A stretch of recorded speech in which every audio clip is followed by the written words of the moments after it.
안녕하세요. 저는 제 반쪽 같은 여동생과 서로 의지하며 사는 30대 여자입니다. 아마 자매가 있는 분들은 공감하실 겁니다. 언니와 동생 사이인 세상에서 가장 가까운 친구이자 평생을 두고 티격태격 다투는 선의의 경쟁자잖아요. 저에게도 동생의 소중함을 다시 한번 깨닫게 된 계기가 있었습니다. 놀랍게도 그건 제 남편 때문이었어요. 여러분이 들으시면 무슨 그런 인간이 다 있어 하시겠지만 그런 인간이 진짜 있지 뭡니까? 그 길고 긴 이야기 지금 시작할게요. 저희 부모님 두 분 모두 어릴 때 일찍 부모님을 여의시고 힘들게 성장하셨어요. 결혼하고 나서도 집안 사정은 나아지지 않았지만 그래도 부모님과 저 여동생까지 참 단란한 가족이었던 기억이 납니다. 하지만 불행하게도 이런 행복은 오래가지 않았어요. 제 기억 속에 언제나 다정하고 듬직했던 아버지가 제가 9살 때 그만 사고로 세상을 떠나고 말았거든요. 당시 아버진 공사 현장에서 일용직 인부로 일하고 계셨는데 비가 오던 날 무리하게 강행되는 공사 현장에서 고생하시다 그만 바닥 합판이 부서지는 바람에 아래로 추락하고 말았습니다. 아버지의 사고 소식을 듣고 어린 저도 어머니 손을 잡고 병원으로 뛰어갔던 기억이 납니다. 민희 아빠, 이게 무슨 일이에요? 눈 좀 떠봐요. 나하고 애들만 남기고 이렇게 가면 어떡해. 불쌍한 내 남편, 평생 고생만 하더니. 어머닌 병원 침대에 누워 계신 아버지를 붙잡고 아이처럼 오열하셨습니다. 저는 그런 엄마가 놀랍기도 하고 창백한 얼굴로 누워 계신 아버지가 무서워서 기둥 뒤에 숨어 있었어요.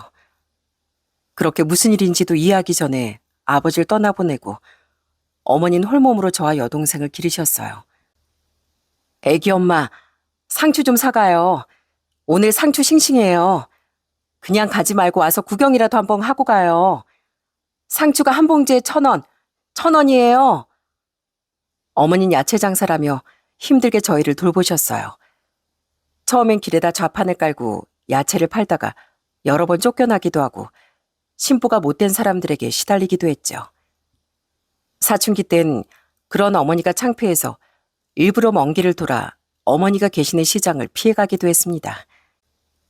어쩌다 여동생과 함께 집에 가는 날이면 동생은 제 마음도 모르고 어머니한테 들렀다 가자고 떼를 썼죠. 언니, 왜 이 길로 가? 여기로 가면 엄마도 볼 수 있고 지름길인데 우리 엄마 장사 끝날 때까지 기다렸다가 집에 같이 가자. 싫어. 난 이 길로 갈 거야. 가고 싶으면 너 혼자 가. 아, 왜? 저기 엄마 보이는 것 같은데? 엄마, 우리 여기 있어요. 아마 이 사연을 들으시는 분들 중 언니이신 분들은 제 마음을 이해하실 겁니다. 그래도 이런 동생 덕분에 집안 분위기가 좋아지는 것도 사실이었어요. 시간이 흘러 저도 사춘기가 지나고 예민함이 조금 가라앉자 동생하고 사이는 더욱 좋아졌어요. 상희야, 넌 사춘기 때도 별 문제 없이 넘긴 것 같다. 막 짜증을 내거나 신경질 낸 적도 없었잖아. 그 나이 땐 별거 아닌 일에도 예민한데 나라고 왜 없었겠어. 근데 엄마도 언니도 다들 힘들어 보이니까 나라도 웃어야지 한 거지. 정말? 와, 난 진짜 몰랐네. 내 동생 이제 보니까 철이 나보다 더 빨리 들었는데? 이렇게 우애가 깊은 저희 자매는 서로 대학에 가고 직장 생활을 하게 된 후에 더욱 붙어 다녔습니다. 쇼핑도 같이 다니고 서로 남자친구에 대한 고민도 털어놓고요. 동생은 제 조언을 곧잘 따르며 무언가 결정할 때 참고하기도 했습니다. 어머니는 사이좋은 저희 자매에게 언제나 고마워하셨어요. 엄마가 먹고 살기 바쁘다는 핑계로 너희끼리 두는 날이 많았는데 그래도 이렇게 둘이 싸우지 않고 서로 의지하고 자라줘서 엄마가 정말 고맙게 생각해. 어디서 이렇게 천사 같은 딸들이 왔나 몰라. 가끔은 여느 자매들처럼 티격태격하는 날도 있었지만 그래도 여전히 서로를 생각하며 잘 지냈습니다. 저는 대학을 졸업하고 바로 직장에 취업했고 동생은 은행에서 일하게 되었어요. 동생은 취업한 이후부터 짠순이 소리까지 들어가며 열심히 돈을 모으더라고요. 전 가끔은 그런 동생이 짠해 보였습니다. 어릴 때부터 집안이 가난해 맨날 언니인 제 물건만 물려받았는데 제 힘으로 돈을 벌고 나서도 자기를 위해 돈을 쓰기보단 아끼는 경우가 많아 보였거든요. 상희야, 너도 꽃다운 20대인데 예쁜 옷도 사 입고 여행도 실컷 가봐. 너 그러다 나중에 후회한다? 그렇게 열심히 돈 모아서 어디다 쓰려고. 어, 딱히 어디다 쓰기보단 미래를 위해서 저축하는 거야. 난 지금 당장 사고 싶은 거 다 사고 놀고 싶은 거 다 노는 게 나중에 더 후회될 것 같아. 제가 가끔 심각해져서 동생 걱정을 할 때면 착한 제 동생은 이렇게 사는 게 체질에 맞다며 웃곤 했습니다. 아마 제 걱정을 덜어주고 싶어서 그랬겠죠. 그래도 다행인 건 저희 자매가 모두 직장에 들어간 이후 어머니도 장사 시간을 조금 줄이시고 그제서야 여생을 조금씩 즐기기 시작하셨다는 거예요. 저희 자매도 주말이면 어머니를 모시고 영화도 보러 다니고 맛집도 돌아다니며 꼭 새 친구처럼 즐겁게 지냈습니다. 그러다 제가 30대 중반이 되었을 때 저에게도 결혼을 약속하게 된 사람이 생겼죠. 남편은 제가 한창 영어 공부에 관심이 생겼을 때 학원 선생님으로 만난 사람이었습니다. 아무래도 선생님과 제자로 만난 사이다 보니 약간 조심스러운 마음이 있었는데 남편의 적극적인 표현과 진심 어린 태도에 제 마음도 조금씩 열리게 되었어요. 민희야, 혹시 이런 내 마음이 불편하면 언제든지 솔직하게 말해줘. 널 좋아하는 건 내 마음이지 그 마음으로 상대를 불편하게 하고 싶지 않거든. 하지만 내가 얼마나 너한테 진심인진 꼭 알아줬으면 좋겠어. 남편은 매너도 좋고 상대를 진심으로 배려할 줄 아는 사람이었어요. 혹시나 수강생인 제가 불편해할까봐 수업 중에도 내색도 하지 않고 어떤 것이든 제 양해를 먼저 구하고 난 뒤 행동했답니다. 그러다 보니 저도 남편에게 마음이 생겼고 저희 2년간의 연애 끝에 결혼을 약속하게 되었어요. 남편과 연애하고 몇 개월이 지났을 때 동생에게 처음으로 이 사실을 털어놨는데 동생은 형부가 생기는 거냐며 정말 기뻐하더라고요. 언니도 알겠지만 우리 집안에 남자가 없잖아. 가끔 배달기사님이 오거나 택배 올 때 무서운 적도 있었거든. 근데 든든한 형부가 생긴다니 나 너무 든든하고 기뻐. 물론 형부에게 부담 줄 생각은 없으니까 오해하지 말고. 오해 안 해. 마침 그 사람도 여동생이 있거든. 그래서 너랑 만나면 정말 잘 지낼 것 같아. 아무리 너랑 나랑 사이가 좋아도 언니가 해줄 수 있는 역할이 있고 또 오빠가 해주는 역할이 있잖아. 너한테 든든한 형부가 돼주면 나도 좋겠다 얘.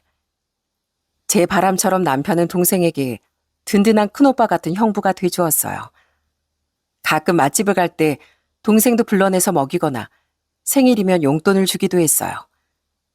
남편은 제 동생이 너무 착하다며 좋아했습니다. 처제 같은 여동생이라면 10명이라도 환영이야. 내 여동생 성격은 말하기도 입 아프다. 조그만한 게 어찌나 까불고 자존심을 부리는지. 완전 독불장군이라니까. 어릴 땐 꿀밤이라도 확 때렸지. 이젠 다 커서 혼낼 수도 없고. 하여튼 우리 집 대장이야, 대장. 이렇게 남편은 가끔 예비 신우의 얘기를 하며 장난 섞인 투정도 했지만 그 속엔 동생에 대한 애정이 묻어 있을 거라 생각했습니다. 저도 동생과 다투는 날이면 동생 흉을 보기도 했으니까요. 하지만 예비 신우를 직접 만나보니 남편이 왜 그런 말을 했는지 단박에 이해가 되더군요. 아니, 난 오빠가 예비 새언니 소개해준다길래 사실 좀 기대했거든요. 근데 이렇게 수수한 새언니가 생길 줄은 상상도 못했네요. 뭐 그래도 사치스러운 것보다 낫겠죠. 우리 오빠 돈 빼먹고 막 그런 거 아니라면. 근데 새언니 손톱 관리 안 해요? 손톱이 그게 뭐예요? 무슨 사춘기 남학생 손도 아니고. 그러지 말고 나 있는 네일 아트 샵에 한번 들러요. 와서 회원권도 끊고 가면 더 좋고요. 당시 예비 신우인 네일 아트 샵에서 일하고 있었는데 절 처음 만나는 자리에서 대뜸 제 손톱 지적을 해대더라고요. 저는 예비 신우의 언행에도 놀랐지만 너무나 화려한 치장을 하고 나타나 더 놀랐습니다. 가방이나 옷도 나이에 맞지 않는 명품인 것 같고 화장도 엄청 화려했거든요. 얼굴을 보니 성형도 꽤 많이 한 것 같았고요.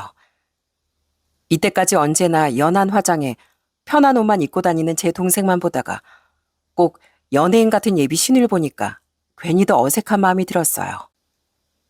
아, 네일 아트요?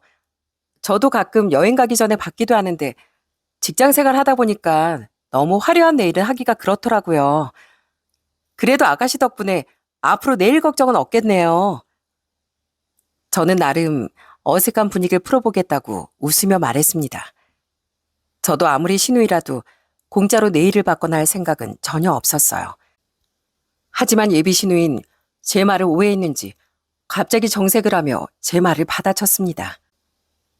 저기요, 제가 네일 아티스트라고 해서 뭐 세연이 전담 네일 선생이라도 되라는 말이에요? 남들은 가족이라고 하면 오히려 돈을 더 주던데 방금 세연이 말 되게 무리한 말인 거 아시죠? 제 말을 오해하셨나 봐요. 저도 공짜로 받겠다거나 무리하게 굴 생각 없었어요. 제 말은 앞으로 하게 될 일이 생기면 아가씨 샵을 방문하겠다는 뜻이었어요. 저도 그렇게 경우 없는 사람은 아니에요. 하지만 신우인 계속 기분이 상했는지 그 이후 저에게 어떤 질문이나 말을 걸지 않았고 결국 그 자린 아주 어색해진 채로 끝나고 말았습니다. 저는 결국 제 여동생과 어머니를 모시고 신우의 가게를 방문했고 그제야 신우의 기분을 맞춰줄 수 있었죠. 신우인 네일을 받는 와중에도 계속 비싼 장식을 권유했고 저도 체면이 있는지라 그날 꽤 비싼 돈을 지불할 수밖에 없었습니다. 하지만 어머니와 동생이 좋아하는 걸 보곤 저도 좋은 게 좋은 거라고 생각하기로 했어요. 우리 큰딸 덕분에 손톱에 이렇게 화려하게 매니큐어도 발라보네. 근데 너 돈을 너무 많이 쓴 거 아니야? 아까 들어보니까 10만 원도 넘던데 사돈처녀네 가게가 조금 비싼 가게니? 그러게 언니, 나도 관리받아서 좋긴 한데 언니 돈 너무 많이 쓴 거 아니야? 언니 신우이라는 사람 보니까 할인은 하나도 안 해주고 오히려 더 받는 것 같아. 아니야. 그래도 신우이가 네일 아티스트인데 가서 한 번은 받아봐야지. 우리가 언제 이렇게 화려한 손톱을 해보겠어. 비록 지출이 꽤 컸지만 그래도 하나뿐인 신우에게 점수를 딴 것 같아 나름 뿌듯하더라고요. 남편은 어릴 적 어머니를 여의고 홀아버지 밑에서 자랐다고 했어요. 저 역시 홀어머니 밑에서 자란 터라 살면서 어떤 감정을 느꼈을지 조금은 이해할 수 있었습니다. 그래도 저희 집은 같은 성별인 여자 셋이 함께 살았지만 신우의 경우엔 아버지와 오빠 사이에서 혼자 여자아이로 지내야 했을 테니까요. 아마도 불편하고 외로운 순간이 많았을 겁니다. 그래서 신우의 말투나 예민한 성격이 조금 이해가 가기도 했습니다. 가끔은 내가 언니였다면 좀 더 따뜻하게 품어줄 수 있었을 텐데 하는 생각도 들었고요. 무엇보다 그렇게 생각하게 된 또 다른 계기가 있기도 했어요. 그건 바로 제 시부 때문이었습니다. 시부의 성격은 한마디로 말하자면 정말 미꾸라지 같은 분이셨어요. 아이고, 우리 며느리 만나서 반갑네. 내가 오늘 이렇게 만날 줄 알았으면 고급 한정식집이라도 잡아뒀을 텐데 급하게 만나느라 동네 중국집으로 부르게 됐구만. 다음엔 그 뭐냐, 레스토랑 그런 데서 보자고. 우리 며느리 스테이크 좀 썰 줄 아나? 아버지, 저희 오늘 만나기로 약속한 지가 언젠데요. 그러게 제가 예약한다니까 굳이 여기로 부르시군. 그리고 레스토랑은 무슨 레스토랑이요. 돈 아깝다고 생전 그런 곳에 눈길도 안 주셨잖아요. 말이 그렇다는 거지 말이. 넌 무슨 이런 자리에서 애비 면박을 주고 그러냐. 에휴 기분 나빠. 난 우울해서 울면이나 먹으련다. 너희도 알아서 시켜라. 시부를 몇 번 만나보니 시부는 항상 말이 앞서는 사람이었어요. 그리고 시부가 불리한 상황이 오면 아주 미꾸라지처럼 빠져나가더군요. 언제는 정말 스테이크를 사주시겠다며 저만 따로 부르시더니 막상 계산할 순간엔 딴청을 부리셨고요. 아이고, 내가 지갑을 안 가져왔구나. 이를 어쩌냐. 오늘은 우리 며느리한테 얻어먹게 생겼네. 아, 네, 괜찮아요, 아버님. 제가 낼게요. 카드 여기요. 잘 먹었다, 며느리. 눈치 빠른 며느리가 있으니까 정말 좋구나. 우리 아들은 애비를 못 잡아먹어 안달이고, 딸내미는 돈 모을 줄 몰라서 버는 족족 다 써버리거든. 그 녀석들은 생전 애비한테 밥 한 번을 안 사. 시댁의 분위기가 이렇다 보니 신우의 성격이 그런 걸 이해할 수 없었습니다. 그래도 그땐 남편이 항상 제 편을 들기도 했고 가운데서 중재하려고 애쓴다고 생각해 별 걱정 없이 결혼을 진행했어요. 시댁이나 저희 집이나 양가 부모님의 사정은 비슷했기에 양쪽 다 집안의 도움 없이 서로 대출을 받아서 그렇게 집과 혼수를 마련했습니다. 그때도 시부는 뭘 해주겠다고 큰 소리만 치시더니 막상 도와주신 것도 아무것도 없었어요. 너희 신혼집에 필요한 게 뭐냐? 말만 해라. 냉장고?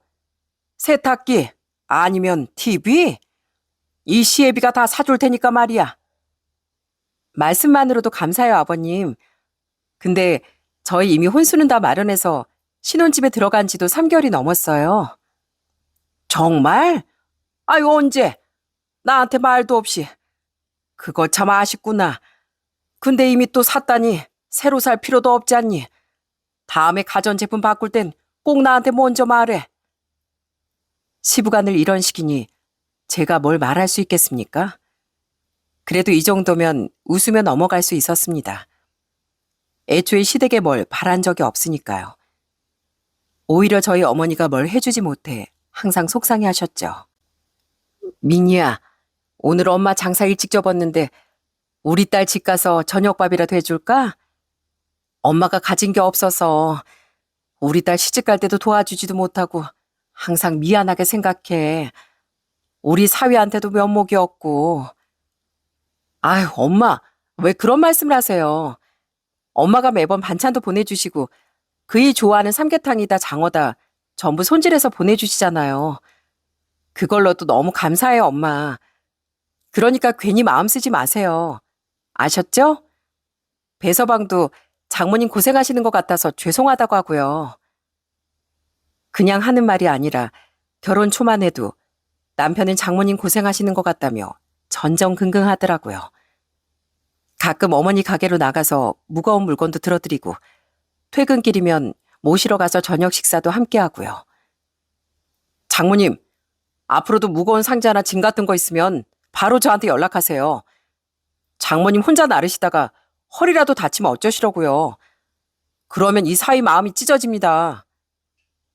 그래서 이때만 해도 아들이 없던 저희 집에 정말 친아들 같은 사람이 생긴 것 같아 기뻤습니다. 하지만 결혼 4년 차 때쯤인가요?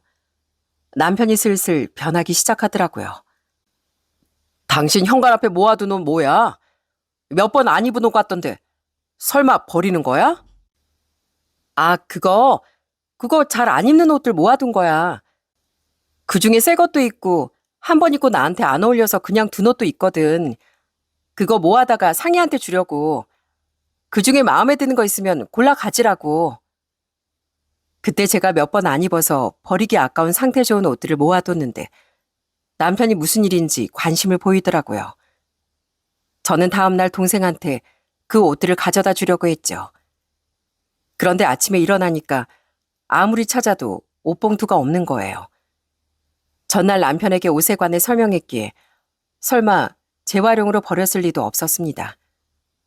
하지만 그로부터 몇 시간 뒤 걸려온 신우의 전화를 받고 그 옷들의 행방을 알게 되었죠. 새언니, 지금 이딴 옷들을 나 입으라고 준 거예요? 나 참, 내가 무슨 거지예요? 옷들도 하나같이 다 촌스럽던데 저 그냥 버릴게요. 알고 보니 남편이 신우에게 그 옷을 전부 가져다 준 거였어요. 저는 기가 차기도 하고 대체 왜 그랬을까 싶어 남편이 학원에 있을 걸 알지만 전화를 걸었죠. 그리고 왜 그랬냐고 물었습니다. 그런데 남편의 대답이 더 황당하더라고요. 아니, 당신이 내 동생은 안 챙기고 맨날 처제만 챙기니까 나도 동생 좀 챙겨볼까 했지. 당신 그런 거 있으면 매번 처제한테만 주잖아. 내 동생이 알면 얼마나 서운하겠어? 여보, 그건 내가 입던 옷이기도 하고 아가씨 스타일에도 안 맞으니까 동생 준 거지. 그리고 방금 아가씨한테 전화 왔었는데 옷이 마음에 안 든다고 전부 버린대. 아가씨 챙기고 싶었으면 나한테 미리 말이나 하지. 남편이 시간이 갈수록 자꾸 시댁 식구들만 챙기려 들더라고요. 그렇다고 제가 시댁을 등한시한 것도 아니었는데요. 가깝게 살기도 시댁이 더 가까웠고 혼자 계신 저희 어머니보다 시부에게 신경 쓸 게 훨씬 많았으니까요. 하지만 남편은 자꾸만 좋은 게 있으면 시댁에 먼저 주고 싶어 하더라고요. 여보, 냉장고에 엄마가 더덕무침 해준 거 어디 갔어? 반찬통 새로 없어졌네. 당신이 다 먹었어? 아, 그거 우리 아버지 갖다 드렸는데. 왜? 우리 아버진 더덕 좀 드시면 안 돼? 당신 말을 왜 그렇게 해? 그리고 그거 우리 엄마가 맛이나 보라고 조금 갖다 주신 건데 그걸 전부 아버님을 갖다 드렸다고? 우리 아버지도 더덕 좋아하신다고. 장모님은 야채 장사하시니까 평소에 많이 드시겠지만 우리 아버진 요리도 못하시고 평소에 식사도 잘 못 챙겨 드시잖아. 전 급기야 화를 내는 남편이 정말 황당했어요. 혹시 제게 서운한 게 있어 저러나 싶어 그 다음부턴 아예 시댁에 출근 도장을 찍으며 반찬도 해놓고 빨래 설거지까지 하고 왔습니다. 그런데도 남편의 이기적인 행동은 날이 갈수록 심해져 갔어요. 신우인 그런 남편을 등에 업고 날이 갈수록 기세등등해졌고요. 언니, 내가 아까 밖에서 오빠랑 세원이랑 말싸움하는 거 들었는데 아무리 부부 사이라도 그건 좀 아니죠. 세언니 보니까 우리 오빠가 하는 말에 계속 말대답하던데요? 예전 같았으면 그러면 소박 맞아요. 소박이요? 아가씨야말로 제가 손윗 사람인 거 아시죠? 예전 같았으면 손 아래 사람이 예의도 모르고 그렇게 말하면 집에서 쫓겨났어요. 그거 아시죠? 뭐라고요? 말 다 했어요? 오빠, 세언니가 나 집에서 쫓아내겠대. 당신 왜 가만히 있는 내 동생한테 화풀이야?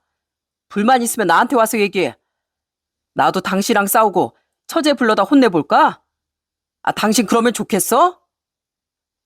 결혼 초까지만 해도 언제나 제 편이던 남편은 이제 이런 문제가 있으면 시댁 식구들부터 감싸기 바빴습니다. 그렇게 서로 불만이 쌓여가던 무렵 제 동생이 결혼할 사람이 생겼다며 예비 제부를 소개했습니다. 제부는 제 동생 성격과 비슷하게 순하고 차분한 사람이었어요.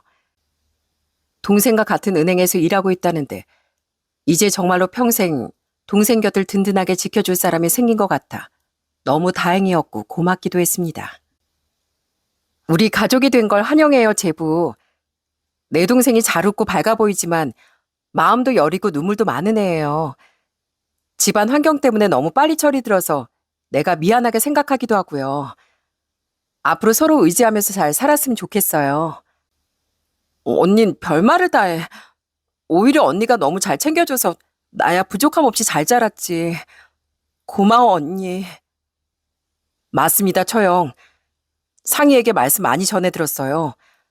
어릴 때부터 그렇게나 상희를 잘 챙겨주셨다면서요. 이젠 제가 상희 잘 챙기겠습니다. 장모님과 처형께도 든든한 사이 제부가 될게요. 그러면서 여동생과 제부가 손을 잡는데 그 모습이 너무 예뻐 보여서 저까지 눈물이 날 것 같더라고요. 제 남편도 그 순간엔 집안의 큰 사이답게 덕담도 해주고 환영한다며 어깨도 두드려주더군요. 하지만 그 모습은 어디까지나 대외적으로 잘 보이려는 연기일 뿐이었습니다. 상희야, 요즘 혼수 보러 다니느라 바쁘지? 보다가 냉장고나 TV나 아무튼 뭐가 됐더라도 마음에 드는 모델 있으면 이 언니한테 꼭 말해주기다. 내 동생 결혼하는데 언니가 그런 거라도 해줘야지. 여동생은 제가 혼수를 도와주겠다고 하자 한사코 괜찮다며 거절했습니다. 하지만 하나뿐인 언니가 돼서 동생이 결혼한다는데 가만히 있을 수 있나요? 저는 너무 무리되지 않는 선에서 가전제품 몇 가지를 선물해 주었습니다. 그 비용은 모두 제 용돈을 모아둔 것에서 충당했고요. 남편도 물론 그걸 알고 있었어요.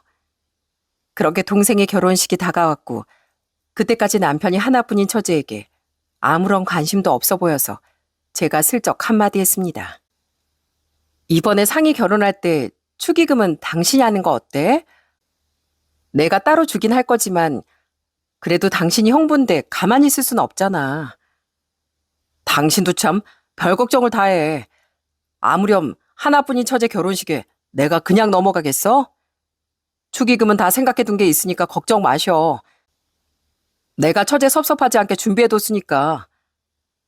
저는 남편이 하도 큰 소리를 치길래 당연히 알아서 축의금을 준비했을 거라 믿었습니다. 결혼식 당일에 시부와 시누이, 거기다 신우와 결혼할 사이라는 남자친구까지 찾아왔길래 반갑게 맞이하기도 했고요. 하지만 그 믿음은 채 하루도 지나지 않아 산산조각이 나고 말았습니다. 동생이 결혼식이 끝나고 그 다음날 여동생에게 전화가 걸려왔어요.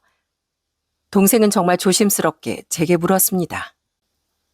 언니, 내 말 오해하지 말고 들었으면 좋겠어. 사실 내가 어제 들어온 축의금을 정리하다가 형부가 주신 축의금 봉투를 봤거든. 근데 거기에 5만 원이 들어있더라고. 난 형부가 아무것도 안 해주셔도 괜찮은데 혹시 착오가 있는 건 아닌가 싶어서. 아니면 혹시 요즘 형부 많이 힘들어? 저는 동생의 말을 듣고 정말 깜짝 놀랐습니다. 일단 5만 원이란 소리에 한 번 놀라고 그 봉투 하나에 남편, 시부, 시누이 예비 신랑까지 넷이나 식권을 받아갔다는데 2번 놀랐습니다. 전 혹시나 남편이 실수로 돈을 잘못 넣은 걸까 싶어 동생의 전화를 끊고 남편에게 바로 물었어요. 그랬더니 남편이 하는 대답이 정말 과간이더라고요. 처제가 내가 5만 원 넣었다고 전화했어? 처제도 그렇게 안 받는데 돈 되게 밝힌다. 당신이 처제 혼수에 보태라고 몇백만 원 해줬다며. 그거만 해도 처제 결혼하는데 축의금이 얼마나 간 거야? 근데 나한테 또 돈을 받겠다고? 처제도 참 너무하네. 당신 말은 똑바로 해야지. 그거 우리 생활비에서 쓴 돈이 아니고 순수한 내 용돈에서 쓴 돈이잖아. 그리고 내가 내 동생 결혼에 선물 좀 해주겠다는데 왜 그렇게 불만인데? 당신이야말로 말 똑바로 해. 아무리 당신 용돈이라도 부부 사이에 내 돈, 네 돈 구분이 있어? 당신 돈이 내 돈이지. 그러면 내 돈에서도 몇백이나 나간 거야. 남편은 내심 제가 동생에게 가전제품을 사준 게 못마땅했나 봅니다. 그걸 차마 말로는 표현 못하고 축의금으로 나름 복수를 한 거죠. 저는 동생에게 미안하기도 하고 너무 민망해 제가 따로 축의금을 다시 보내줬어요. 동생은 절대 안 받겠다고 난리였고 전 엄마한테 부탁을 드려 겨우 동생에게 축의금을 전달했습니다. 제발 받아줘 상희야. 내가 너무 미안해서 그래. 네 형부가 뭘 잘못 몰라서 그래. 그이가 너 많이 예뻐하는 거 알잖아. 그러니까 너무 서운하게 생각하지 마. 아니야 언니, 내가 왜 서운해. 언니 결혼 전에 형부가 나한테 용돈도 주고 맛있는 것도 많이 사주셨잖아. 나 정말 괜찮아. 언니가 너무 무리하는 거 아닌가 싶어서 오히려 내가 미안하지. 결국 동생은 조카가 생기면 다시 돌려주겠다며 억지로 그 돈을 받더라고요. 동생이 끝까지 제 눈치를 보는 것 같아 저는 정말 속상하고 마음이 아팠습니다. 그래서 결국 그날 저녁 큰 부부싸움이 났죠. 제가 남편에게 계속 따져 묻자 남편은 그제야 그간 곤란했던 사정을 털어놓았어요. 나한테도 사정이 있다고. 사실 요즘 학원이 많이 힘들어. 주변에 대형 학원들도 몇 개씩이나 생겼고 갈수록 수강생도 줄어든단 말이야. 당신이 그걸 알아? 나라고 뭐 처제에게 그러고 싶었겠어? 처제한테 미안하게 됐어. 근데 나도 너무 힘들어서 그랬다고. 미안해. 남편은 결국 제게 미안하다며 사과했습니다. 제 동생에게도 따로 사과 전화를 하겠다고 했고요. 하지만 그건 동생 마음을 더 불편하게 할 것 같아 제가 막았습니다. 그 뒤로 몇 달간은 남편이 제 눈치를 슬슬 보며 제 어머니께 전화도 자주 드리고 제부와 따로 밥을 먹기도 했어요.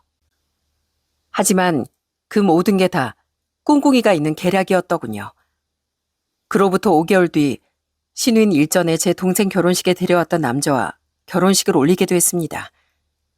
신우인 결혼 날짜가 잡히자마자 신이 나서 사고 싶은 혼수 목록을 잔뜩 뽑아왔더라고요. 새언니, 요즘은 혼수 3대 이모가 있는 거 알아요? 로봇 청소기, 식세기, 건조긴 기본 중에 기본이래요. 제 말 무슨 뜻인지 아시겠죠? 신우인 그러면서 제 앞에 사고 싶은 로봇 청소기, 식세기, 건조기 목록을 쭉 펼쳐보더라고요. 저도 신우이가 시집간다는데 가만히 있을 생각은 아니었어요. 그런데 남편이 옆에서 거드는 꼴을 보니까 부하가 치밀더라고요. 이거 가지고 되겠어? 하나뿐인 내 동생 결혼하는데 더한 거라도 해줘야지. 그지 여보? 당신도 처제 결혼할 때 뭐든 다 해주고 싶어 했잖아. 실제로 해주기도 했고. 그러니까 내 마음 이해하지? 남편은 정말 얄밉게 제 동생 얘기를 꺼내며 차마 제가 거절할 수 없게 분위기를 몰아갔습니다. 그러면서 본인이 더 신나서 혼수 모델을 검색해보며 신우이와 짝짝꿍을 맞추더라고요. 결국 신우이가 원하는 모델을 사줄 수밖에 없었죠. 물론 남편이 요즘 학원이 어렵다고 죽는 수를 해대는 통에 저희 생활비에서 그 비용을 충당할 수밖에 없었고요. 신우이 남편 되는 사람도 둘이 성격이 똑같은지 고맙다는 말도 없이 옆에서 좋아하고 있었고요. 마음 같아선 저도 신우이 결혼식 때 사돈의 팔촌까지 다 부르고 5만 원 한 장 던지고 싶었지만 저희 어머니와 동생은 결혼식에 참석 못해 미안하다며 상당 금액의 축의금을 보내왔습니다. 물론 남편 신우이 시부까지 제게 고맙다는 말은 없었고요. 오빠, 새언니, 시간 좀 내줘요. 저희 신혼여행 갔다 왔는데 선물 사온 것도 있고 저녁이라도 한 끼 먹으면 좋잖아요. 그렇게 신우의 결혼식은 보기 좋게 치러졌고 비록 제 마음은 부글부글 끓었지만 끝까지 웃는 얼굴을 유지했습니다. 결혼식이 끝나고 신혼여행에 다녀온 신우인 저와 남편 선물을 사왔다고 시댁에서 저녁 식사를 하자고 하더라고요. 그래도 신우이가 고마워할 줄도 아는 사람인가 싶어서 저도 음식을 잔뜩 해다가 시댁으로 향했습니다. 역시 난 우리 새언니가 음식을 해올 줄 알았다니까. 언니, 못 사왔어요? 우리 남편은 고기보다 해산물을 더 좋아하는데. 신우인 답례하겠다고 사람을 불러놓고 치킨 몇 마리만 시켜놨더라고요. 그건 사실 예상했던 일이라 놀랍지도 않았습니다. 신우인 그런 제 앞에서 아주 으스대며 쇼핑백 2개를 주더라고요. 이건 오빠 선물이고 이건 새언니 선물. 아버지 선물을 미리 드렸고요. 이렇게 새언니 챙기는 신우이도 없을걸요? 그죠? 그러게요. 고마워요, 아가씨. 제 선물까지 사오고. 그렇게 신우이가 준 쇼핑백을 열어보니 30ml짜리 향수 하나가 들어있더라고요. 저는 이 향수가 10만 원도 안 한다는 걸 알고 있었지만 그래도 신우이에게 받은 첫 선물이기에 고맙게 받았어요. 그런데 신우이가 사온 남편 선물을 보니 못해도 2, 300은 하는 서류 가방이었어요. 남편은 입이 귀에 걸려선 연신 내 동생 최고라며 엄지척까지 해보였어요. 오빠가 나 결혼할 때 해준 거 생각하면 이 정도는 부족하지. 오빠 덕분에 내가 숨통이 다 트였어. 고마워. 사실 아버지도 돈 없다는 소리밖에 안 하셨는데 오빠 없었으면 내가 결혼을 무슨 돈으로 했겠어. 신우인 그러면서 연신 오빠 덕분에 결혼했다, 오빠 덕분에 살았다 소리를 해댔습니다. 저는 그때까지도 남편이 따로 뭘 했을 거라곤 생각을 못했기에 저희가 가전제품 사준 걸 얘기하는 줄 알았어요. 하지만 신이 난 신우이가 얼마 지나지 않아 술에 잔뜩 취해버렸고 정말 경악스러운 소리를 하더라고요. 저는 너무 큰 충격을 받아 제가 술에 취한 줄 알았습니다. 우리 오빠가 어렸을 때 나 혼내기도 많이 혼내고 잔소리도 많아서 큰 기대 안 했었는데 설마 축의금으로 5천만 원이나 줄지 몰랐지 뭐야. 역시 하나뿐인 내 오빠 최고야. 전 그때 제 귀를 의심했어요. 술에 취한 신우이가 50만 원이나 혹시 500만 원을 잘못 말한 줄 알았습니다. 하지만 신우이 남편이 정말 눈치 없이 맞장구를 치더라고요. 맞습니다. 형님께 정말 감사드려요. 역시 우리 형님 배포도 크시고 사나이 중에 사나이십니다. 그 말까지 듣고 나서야 전 사태 파악이 됐고 남편 역시 화들짝 놀라며 신우의 입을 틀어막더라고요. 야, 입 다물어.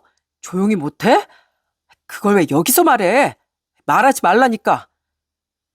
남편은 신우에게 버럭 소리를 지르다가 내 표정을 보더니 아차 싶었나 봅니다. 여보, 내 말 좀 들어봐. 얘가 지금 술에 취해서 말실수한 거야.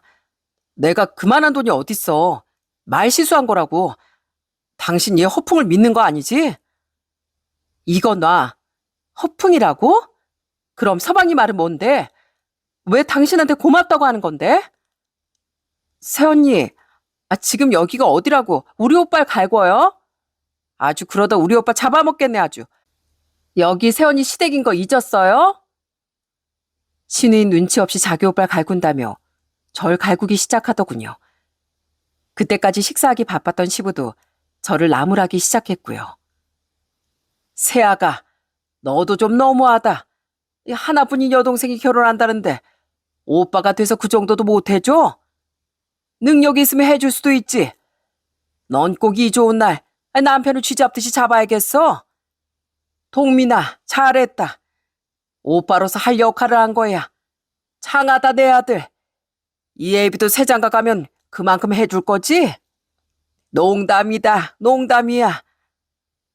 그러더니 저만 빼고 이 지긋지긋한 배신감들이 기분 좋게 웃기 시작했어요. 전 결국 이제까지 쌓였던 모든 게 폭발해서 시댁을 완전히 뒤엎어버렸어요. 지금 웃음이 나와? 요즘 학원 어렵다고 우는 소리 하더니 당신 동생한테 줄 돈이 있었나 봐? 내 동생 결혼식 땐 꼴랑 5만 원에 4명이 와서 식이 끝날 때까지 그렇게 열심히 뷔페를 먹더니 말이야. 아주 이 집안 식구들 염치라는 게 씨가 말랐구나. 아버님, 지금 웃으실 때예요? 자식들이 이렇게 염치도 눈치도 없는데 속 좋게 웃고 계실 때가 아니실 텐데요. 그리고 아가씨, 아무리 응석바지라도 그렇지 어떻게 친오빠한테 5천만 원을 받아가요? 5천이 무슨 남의 집 개 이름도 아니고 아가씨는 결혼까지 했으면서 그렇게 경제관념이 없어요? 신우이가 이 모양이면 옆에서 말려야죠. 이제까지 큰 소리 한 번 낸 적 없던 제가 크게 화를 내자 그때까지 속없이 웃고 있던 시댁 식구들은 그제야 입을 다물었습니다. 남편은 제 팔을 붙잡고 매달리며 변명을 하기 시작했어요. 진정 좀 해봐. 왜 그렇게까지 말해. 당신도 알겠지만 내 동생 정말 불쌍한 애야. 엄마도 없이 자란 불쌍한 애라고. 그런 동생한테 내가 살면서 딱 한 번 큰 선물 해준 건데 그게 그렇게 고가워? 당신 말 똑바로 해. 그렇게 따지면 내 동생도 아빠 없이 홀어머니 밑에서 자랐어. 내 동생은 뭐 엄마 아빠가 10명씩이나 있는 줄 알아? 당신 내 동생 결혼할 때 5만 원 낸 거 기억 안 나? 그 돈이면 밥값도 안 나온다 이 인간아. 이런 걸 바로 내로남불이라고 하는 거지? 당신 동생만 불쌍하고 내 동생은 안 불쌍하니? 시댁 식구들은 모두 제 말에 반박도 못하고 그저 씩씩거리고 있더라고요. 저는 멈추지 않고 계속 참았던 말들을 쏟아냈죠. 내가 그동안 당신 이기적인 거 참아주느라 얼마나 이를 갈았는지 모르지? 넌 눈치 없는 인간이라 몰랐을 거야. 이렇게 된 김에 말하는데 당신 나 기독교인 거 알면서 왜 자꾸 절에 가자고 하는 거야? 왜 주말마다 드라이브 가자고 하면서 절에 가냐고? 그거야. 우리 집안이 불교인 걸 어떻게 그럼. 당신도 이 집안 며느리인데 가서 스님도 뵙고 절도 드리면 얼마나 좋아. 그래 새아가 그게 다 너한테 복으로 돌아오는 거야. 아버님, 부처님께 절할 생각 말고 평소에 바르게 사실 생각을 하세요. 맨날 술 드시고 핫투 치고 놀러 다니시는데 절만 하면 장땡인가요? 그리고 왜 맨날 외식할 때마다 당신 좋은 것만 먹어? 그것도 내가 몇 년을 참았어. 난 입도 아니야? 내가 맨날 맞춰주니까 내 식성은 아주 안중에도 없지? 어울리지도 않게 맨날 스테이크 타령 좀 그만해. 아버님도 마찬가지고요. 그렇게 말하면 나도 억울해. 당신도 맛있게 먹었잖아. 이렇게 하나하나 다 트집 잡을 거야? 이걸 트집이라고 생각하는 당신 생각 자체가 문제야. 우리가 이렇게 안 맞는데 한 번이라도 내 생각 해봤어? 내가 뭘 좋아하는지 뭘 원하는지 생각해 봤냐고. 내가 웬만한 거 다 참고 이해하려고 했어. 그런데 네 동생만 동생이라고 챙기고 내 동생과 우리 집안 무시하는 건 이제 못 참겠어. 나 더는 이렇게 못 살아. 우리 이혼해. 당신은 그 불쌍한 당신 동생이랑 살아. 난 내 동생이랑 살 테니까. 제가 이제까지 본인 가족만 생각하는 남편을 참고 살았던 것도 남편이 제 어머니나 동생도 가족이라고 생각하고 있을 거라는 믿음이 있었기 때문이었어요. 저희 친정 식구들도 가족이니까 본인 식구들 챙기듯 언젠간 챙길 거라는 믿음 때문에요. 하지만 남편은 절 속이고 그 믿음을 산산조각 내버렸습니다.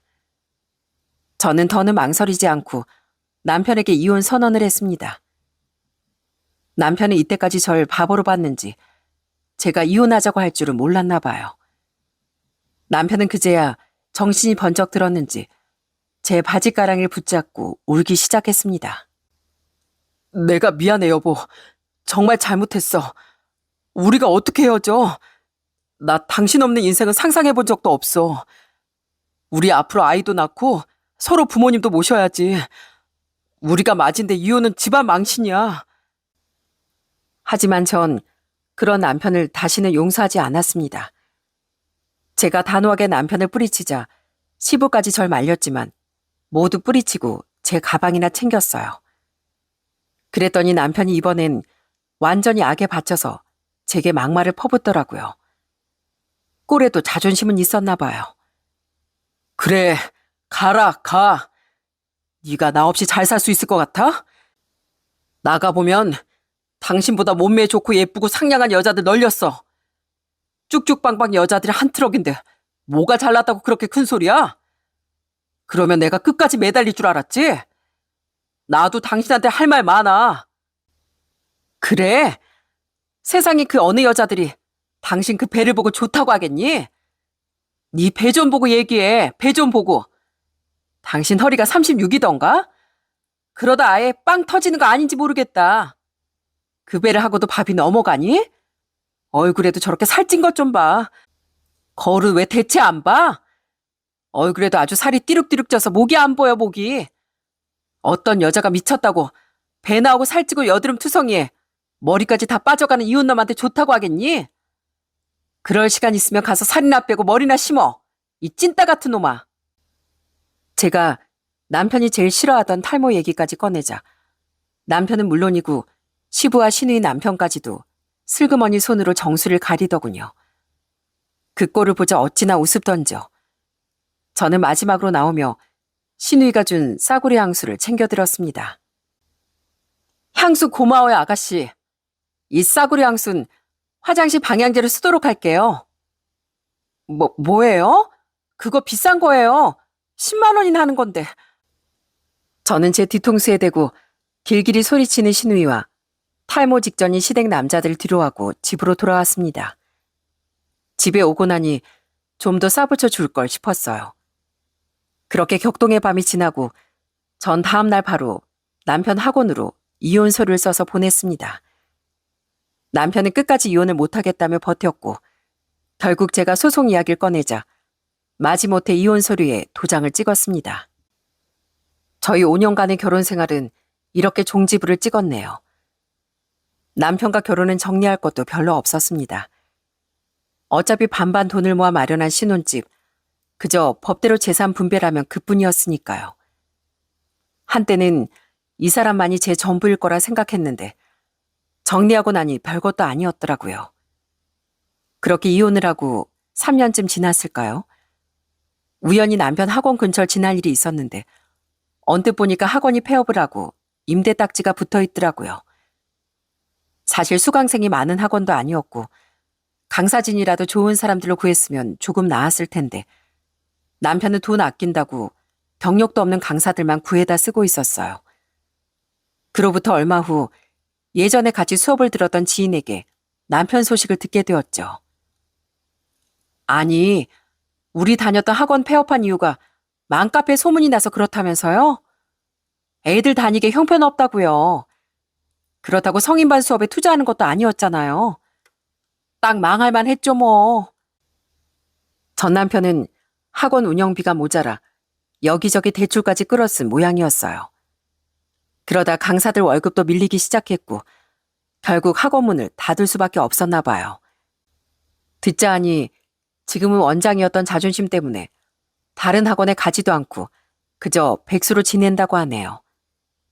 그놈의 자존심이 뭐고 체면이 다 뭐라고요. 참 꼴 좋다고 생각했습니다. 그렇게 약간은 통쾌한 전남편 소식을 들은 지 얼마 뒤 이게 무슨 운명의 장난인지 우연히 시내에 밥을 먹으러 나왔다. 식당에서 전남편을 딱 마주치고 말았어요. 여보, 나야. 당신도 보쌈 먹으러 왔어? 하긴 여기가 워낙 맛집인데 내가 당신이랑 전에 꼭 와보고 싶었던 집이기도 하거든, 여기가. 남편 역시 절 만나고 당황했는지 바쁜 사람을 붙잡고 중얼중얼 쓸데없는 소리를 늘어놨습니다. 보니까 이혼할 때보다 살이 더 쪘는지 벨트가 아주 터질 것 같이 보였어요. 그래도 그때 전 남편 나이가 고작 40을 갓 넘겼을 때였는데 몸 상태로 봤을 땐 50도 넘은 아저씨 같더라고요. 아휴, 이거 놔. 어딜 함부로 잡아. 그리고 누가 여보야? 나 동료들이랑 온 거 안 보여? 내가 마지막으로 말하는데 제발 눈치 좀 챙기고 자기 관리 좀 해. 그리고 밖에 돌아다니기 창피하지 않아? 저는 오히려 이혼하고 저한테 집중할 시간이 많아져서 운동도 하고 취미생활도 즐기는 중이었는데 전 남편은 체구가 거의 제 2배는 되는 것 같았어요. 아마 100kg도 넘었을걸요? 내가 살이 좀 많이 쪘지? 이거 운동하면 금방 빠져. 당신은 많이 예뻐졌다. 잘 지내는 거야? 난 당신이랑 헤어지고 하루도 당신 생각 안 한 날이 없었어. 아무리 생각해봐도 나한테 당신뿐이야. 우리 다시 시작하자. 어? 내가 잘할게. 진짜 쪽팔리게 왜 이래? 제발 아는 척하지 말라고. 저는 그런 전 남편이 너무 창피해 직장 동료들이 있는데도 소리를 지르며 도망쳤습니다. 전 남편은 그래도 저와 말이나 몇 마디 섞은 게 무슨 기회라고 생각했는지 그 후로 계속 전화를 하거나 급기야 제 회사 앞까지 찾아왔더라고요. 저는 그런 전 남편이 너무 소름 돋고 무서워 결국엔 접근 금지 명령을 신청했어요. 법원에선 당연히 제 손을 들어주었고요. 전 그제야 지긋지긋한 100kg 전 남편을 완전히 떼어버릴 수 있었답니다. 지금 전 어느새 2아이 엄마가 된 여동생과 어머니 곁에서 행복한 삶을 이어가고 있어요. 저희 조카들이 여동생 반, 제부 반을 빼닮아 어찌나 귀여운지 모른답니다. 이연아, 이모야, 이모. 이모한테 와보세요. 이모, 이모. 아이고, 예뻐라. 누구 닮아서 이렇게 예쁠까? 어? 아니, 어떻게 이렇게 예뻐? 아휴, 이연아, 네 이모가 얼마나 조카 바보인 줄 알아? 너 나중에 커서 이모한테도 효도해야 한다. 동생은 저한테 매번 조카 바보라고 놀리면서도 자주 조카들을 보여주고 같이 시간을 보내곤 합니다. 제 나이 이제 40을 앞두고 있지만 이혼녀 딱지를 붙였더라도 조카 바보로 지내는 게 싫지만은 않네요. 가끔은 제 아이가 있었다면 어땠을까 부러운 생각이 들기도 해요. 하지만 저에겐 저만의 삶이 있는 거겠죠? 저는 딸로서, 언니로서, 이모로서, 그리고 처형으로서 제 역할을 행복하게 수행하며 살아가 보렵니다. 제 사연을 재밌게 들으셨다면 댓글 하나씩 달아주시면 정말 감사할 것 같네요. 오늘 밤 오랜만에 엄마, 동생과 누워서 댓글을 전부 하나씩 읽어보면 정말 저희 가족이 행복할 것 같습니다. 지금까지 사연 들어주셔서 정말 감사합니다.